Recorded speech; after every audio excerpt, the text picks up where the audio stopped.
Another big story, face-off between Twitter and Centre escalated and took a completely different turn today. Minister for Electronics and Information Technology, Ravi Shankar Prasad's Twitter handle was blocked. His access was blocked for almost an hour. The minister then took to the indigenous social messaging app Koo and lambasted Twitter. Later on, he shared some of those messages on Twitter as well once his account got restored. But he really slammed the social media platform, saying that Twitter that pretends to be the harbinger of freedom of speech. Clearly, this proves that it's not. That clearly my statements in my television interviews and the comments that I've made there have ruffled some feathers. And this is just proof, this action by Twitter is just proof that it is only interested in running its own agenda. One interesting aspect that the Union Minister also pointed out is that Twitter's action is actually in the violation of the new IT rules, because the new rules say that if you take action against an account, you have to first inform them before you act. So the Union Minister went on to say this just proves why Twitter doesn't want to follow our rules and comply with our rules, because then they will have to explain to us all this blocking and action that they take as they want to, as they deem fit. Now, Twitter's response has been that the access was temporarily restricted because of a DMCA notice. And this is the DMCA notice was essentially about copyright violation and protection of copyright work. So then that specific tweet that was allegedly the violation was withheld, and our response was to a valid copyright complaints as per our policy. Now, the details are just beginning to emerge, because initially nobody knew what that tweet really was. It now seems that it could perhaps be linked to A.R. Rahman's song Maa Tujhe Salam being used in some way in that tweet. And since the copyrights are owned by Sony, maybe that is where the copyright issue was raised. And as is in many other cases, then Twitter does move ahead and removes those tweets, blocks your access. If you indulge in copyright violation on any social media platforms, if you do it on Facebook, they will block your access to your page, your own page. And if you do it on Twitter, that's what happens. In fact, for the very same reason, even Shashi Tharoor spoke up and said, oh, it happened to me as well, but I don't blame the platform if somebody's raised this complaint. I do believe there needs to be a clarity on which rules are being used, and if some US violation or US policy is being used here, and this is something that we're going to ask Twitter. He's a parliamentary panel head that's already summoned the social media giant officials a couple of times and questioned them recently as well, and he said we're going to ask Twitter to explain to us this as well. We had also had another politician speak up. And Priyanka Chaturvedi said that this happens. It happened to me on Facebook when I shared a TV debate where I participated, but my access to my own page was blocked for similar reasons. I don't really blame the platform for targeting me, but there must be some explanation as to how this happens. So let's understand what really went on, and did Twitter intentionally do it because of their face-off with the central government? Is there some kind of a policy here, and did they violate the new IT rules that they any which ways won't comply with? Jiten Jain, cybersecurity expert, joins us this evening. Tuhin Sinha of the BJP and Rahul Narayan, advocate with the Supreme Court as well. Jiten, let's start off with you. If it's a copyright violation, social media platforms do respond in a certain way, but under the new IT rules, will they have to tell Mr. Ravi Shankar Prasad first that, well, this is a problem, what you've done is wrong, and so we're removing it? Does he get a chance to explain himself, or does the account just get blocked? Yes, under the new IT rules, if a social media intermediary removes, block, restricts any account or content on their own without any government order or a legal order by a law enforcement agency or a judicial order. If they do it on their own, suppose on your complaint, mine complaint, or because of whatever arbitrary policy they may have, then first they have to inform the user, and a reasonable opportunity has to be given to the user to explain his stand and himself. So this is the normal course of action. And as far as copyrights are concerned, you take example of any other social media platform, including YouTube, which hosts the biggest copyright content. Even they inform you first that we have received a strike for this company for this particular content. Do you want to dispute it? In this case, Ravi Shankar Prasad ji was told that due to repeated violations of copyrights, his account was logged. Repeated violation means that he has continuously done it in the past.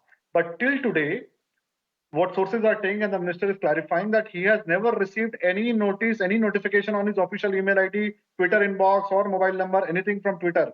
This was a sudden action by Twitter, number one. Two, now the bigger question. A company which continues to flout legal orders by the government by becoming a fake defender of free speech, a company which refuses to comply by the laws passed by India Parliament and the policies formulated by government, today wants to implement US laws on Indian users on Indian content. तो अब यही दिन देखना था. This happened in the times of East India Company also, where the self-appointed viceroy was implementing British law to enslave you and run India as a country. Today, a big tech wants to implement US laws in your country and subject you to those laws while refusing to comply by the laws passed by your sovereign parliament. So this is the bigger question, and it is the larger issue of big tech regulation. And Okay. let me tell you, Tanvi, in this hot political weather in Delhi, there is a lot of bullshit going on, especially Okay. by a bluebird.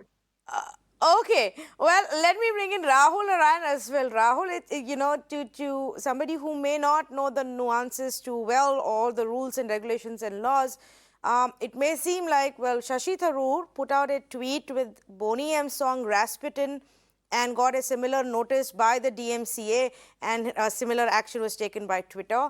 And Ravi Shankar Prasad put out a tweet which had A.R. Rahman's Ma Tujhe Salam song, again copyright owned by Sony, and got this, saw this action take place. Can we see a conspiracy behind this?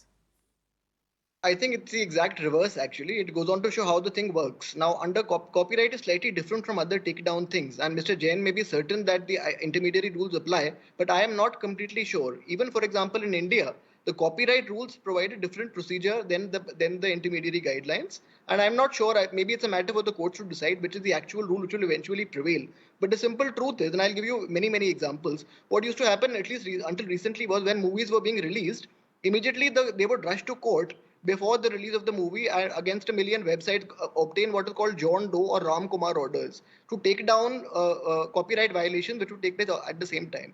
Now, if, for example, the company were to wait for a court order, it would already be too late, and the movie, for example, would have spread to millions of people. So sometimes, as far as copyright is concerned, there is a great deal of urgency in obtaining the order, and therefore that this is the way the law works. Now, Sony has made a complaint in the US Act, correct? So they have taken action under the US Act. And let me tell you one more thing. The way I look at it is, considering it took place so quickly, it's quite possible this is an artificial intelligence thing. So as soon as there was a public demand for it, and when there was a manual intervention, perhaps that is the way when it was cured. But like I said, you can't treat copyright violation the same as violations of, for example, the national security or something. Certainly, naturally, when you take down something and you give them a notice to be heard, etc., etc., etc. But can you imagine if a new movie is going to be released and you ask a person before you taking it down that what is your explanation for putting up copyright violation? So I think that this is not a completely fair way to look at things. And as far as the East India Company is concerned, well, I think the East India Company may have actually got, incidentally, I think as far as I recall in legal history, the East India Company had got certain rights from the Mughal emperor to make laws about their own things and under their own charters. So that's a different argument altogether. But if we move away from inflammatory analogies, I think the simple truth is that if Sony has made a complaint under the US law and they have an automatic system and they set it right within 1 hour. And I remember reading at the bottom of that tweet that, if you read the policy, your account will be deblocked. So if you're blocked for 1 hour, and like I said, everyone is being blocked. It's not only the. So let me ask you a follow up on that, Rahul. Usually, does it take an hour for problem to get resolved, or is there some amount of quick response that happened here. I mean, I know of a handful of cases in my own circle where people may have, their accounts may have been blocked for copyright violations. For similar reasons, you don't realize what music is playing or what scene is being used and what visual is being shown. It's never taken just an hour for the decision to be, for the account to be unblocked. Usually, is that the average time that it takes? I don't know. It may take considerably longer, but this goes on to prove that perhaps they're sensitive to the fact that blocking the Indian minister might not be the best thing in this inflammatory climate. But Okay. then it also raises a larger question that whether artificial intelligence can be used in such ways to block content in the first place. Okay, There could be I think we lost the line with Tuhin. We're just getting him back, but very quickly, Jitin is laughing, so I'm going to give him 30 seconds to explain to us what happened, Jitin.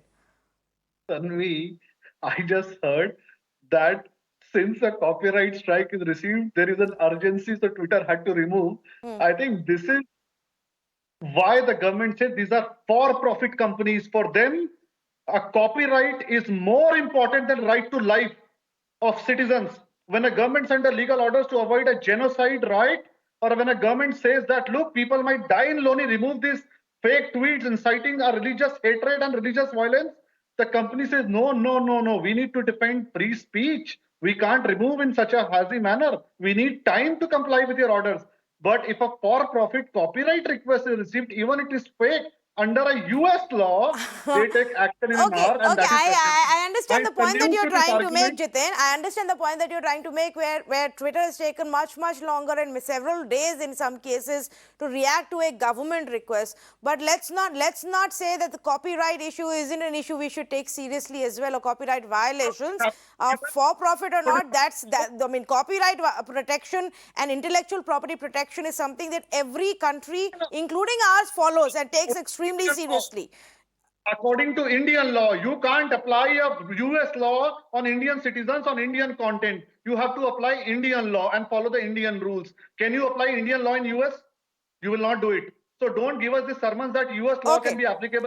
Yeah, this is a sovereign country. Tuhin Sinha, is this, even if it is a action under a US law that has been reverted now, it's happened to Shashi Tharoor, it's happened to Priyanka Chaturvedi.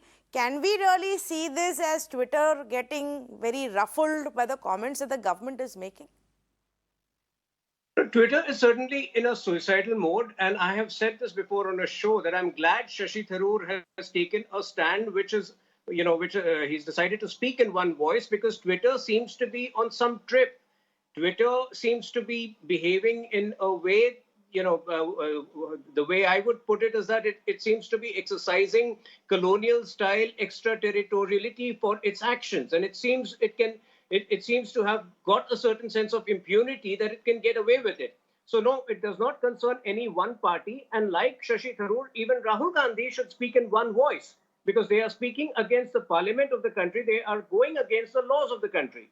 Now, what they have done today clearly violates, a certain clause of the new intermediary guidelines, which makes it untenable for them to be considered an intermediary any further. Already, by virtue of them not conforming to the compliance of, appointing the 3 required officers, their intermediary status is in peril.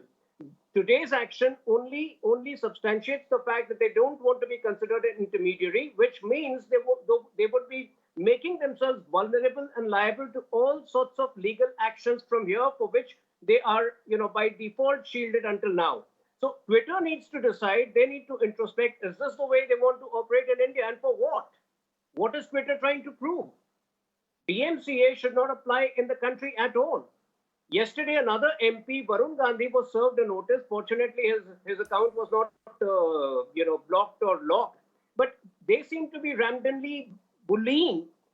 They seem to be randomly bullying several people, and that includes people across Well, I party think lines. just like in the case of Varun Gandhi, I think his anger was really misdirected. He should be angry with whichever law enforcement agency wrote to Twitter to demanding action against him, and not angry with Twitter itself for following the orders of the law enforcement agency. So it's actually the exact opposite in that case. But let me come back to a very interesting point that Rahul raised earlier.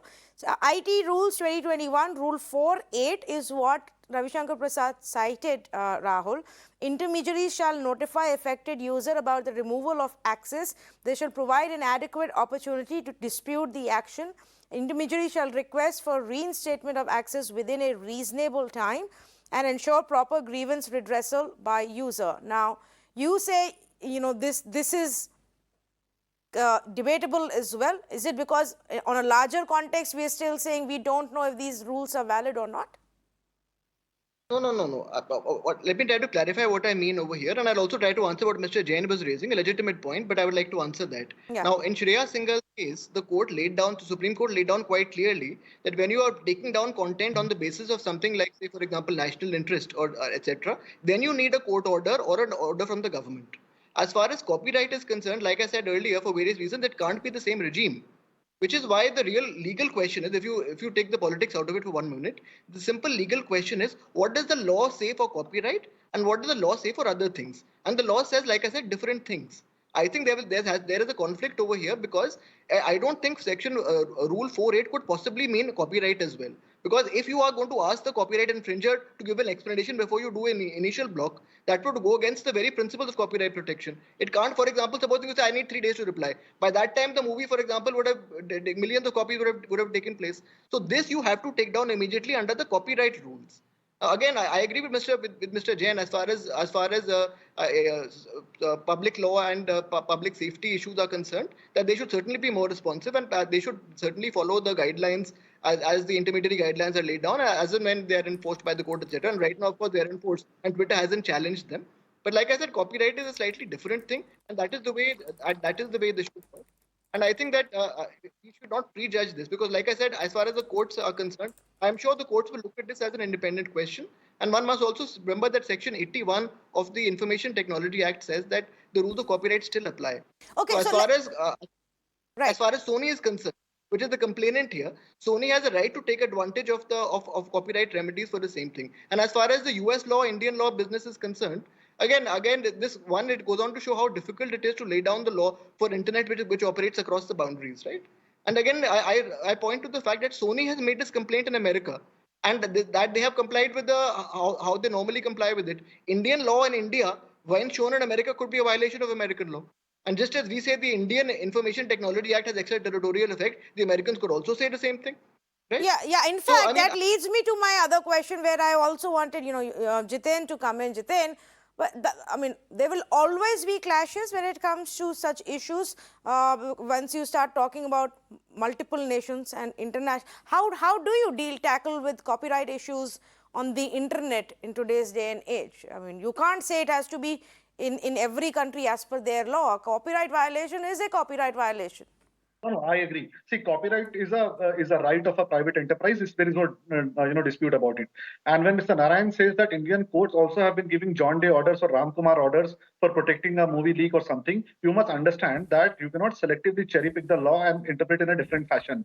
John Day orders or Ram Kumar orders are given when the violators are unknown, when you don't know who is violating the law, and that is when you say that anything which is coming in can be struck down by a court order. Here, even if the copyright was violated, the identity of the person or violator was known. And in that case, you cannot have this John Day process coming into play. You have to go to a court, give him reasonable opportunity to be heard. He's not an unknown person. That's number one. Second, he said that, look, Sony is a US company, and they made a complaint in US, and so Twitter had to comply. Government of India, I think Home Minister on the floor of Parliament told about several thousands of Pakistani handle spreading fake news during Delhi riots. And what does Twitter do in those cases? they do a geographical restriction of the accounts, where an account would become inaccessible in India, but it continues to operate in the outside world. Okay, So fair if enough. a I US think complaint was there are received, legitimate Ravi issues Shankar Prasad's that you account have could have been raised, restricted in and US, but not in India. right, I think there are Not in India. legitimate This is issues Twitter's policy. that the IT minister have raised and even you have added, which the Twitter must explain. There are also legitimate arguments that Rahul Narayan has also made that need to be looked into. It's not a black and white issue, but it's definitely another round that has just further intensified the face-off between the government and Twitter. Neither side is willing to back down, neither side willing to move a step forward to resolving this issue. And that can't be good news for thousands and lakhs of people who are on this platform, including government representatives. So we'll wait and watch what happens next. Completely out of time. Thank you so much for joining us.